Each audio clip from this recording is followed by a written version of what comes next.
weeye rooda cawil jaamac waxa la socda oo isaguna nin isna cilaash ku xidhan oo la yiraahdo cawil faarax cawil jaamac oo walaala yihiin oo labada dadkayguba yahay ayaa labadiiba xanuunsanayaan midna cilaash baa la geeyay midina wata halka ku xidhan way qaawan tahay oo maryaha ma ogola oo sida marka imika ugu xidho hadhow waxaad u imanaysaa iyadoo qaawan oo muruxa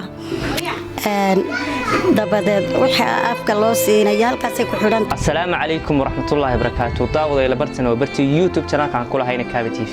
Maanta waxaanu soo booqannay hooyo cibaado oo ay ka xanuunsanayaan laba ubado oo ay dhashay. Waa rooda cawil jaamac iyo faarax cawil jaamac. Labaduba waxay ka xanuunsanayaan xagga dhimirka. Isla mar ahaantaana ma helin cid taageerta oo caawisa. hooyo cibaado waxay ka codsanaysaa bulshooyinka islaamka iyo gaar ahaan bulshooyinka Soomaaliyeed ee muxsiniinta in ay isgarab taagaan isla mar ahaantaana ay ku caawiyaan wixii ah karaankooda. waxa weeye rooda cawil jaamac waxa la socda oo isaguna nin isna cilaash ku xidhan oo la yiraahdo cawil faarax cawil jaamac oo walaala yihiin oo labada dadkayguba yahay ayaa labadiiba xanuunsanayaan midna cilaash baa la geeyay midina wata halka ku xidhan way qaawan tahay oo maryaha ma ogola oo sida marka imika ugu xidho hadhow waxaad u imanaysaa iyadoo qaawan oo muruxa dabadeed waxa afka loo siinay halkaas ku xidhan toodii la furo oo cararaysayo dadkay laynaysaado dawaanaga halka ku xidhnay halkaas ku xidhan tahay dadkaas wuxuu ilaahay u soo sakhiro oo wuxuu keenay mooyaane aniguna meel wuxuguma hayo wax meel uga soo adeega oo wuxuu keenay oo soo shaqeeya ma jiro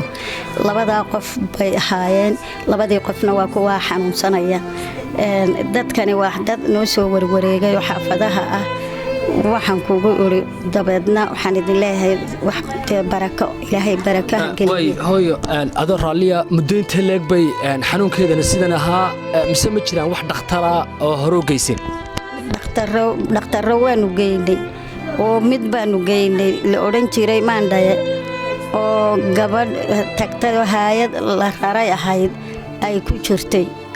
iyadu doctorad noo mudi jirto noo skeenin jirtay marka 6 bilood ayay ladnay 6 bilood markay kiniinkii iyo dawadiiba la waayay dawadii kale waxba ka tari weydi imsa sano hooyo xanuunsanaysaa sidan ay imka waxay xanuunsanaysaa 20 sano way igu yimaadeen qaar wax siiyo wuxuu keenay way igu yimaadeen laakiin dhakhtar kaas oo maalin dhaweyd baa dhowr irbadood lagu muday dhowr irbadood qolo ku muday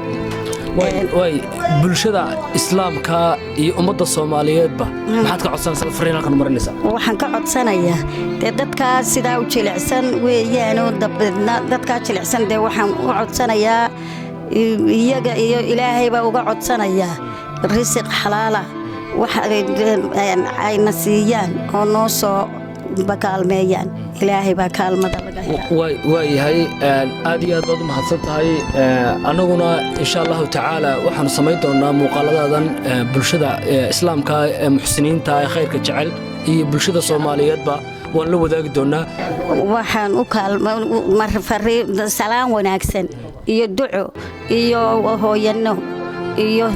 jacayl ayaan u marinayaa kaalmo kuwii hore noo soo kaalmeeyayna alxamdulillah rabbil caalamiin iyagana waa u ducaynay mahad baanu u qabnaayo idin wada celinayna idin dhakhtarka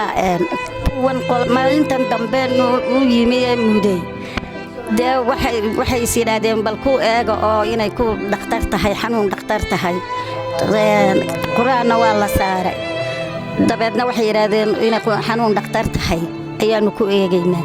dhowr irbadood baa lagu muday waxba kama tarina waa kabsii qaaylisoo ku sii qaatiri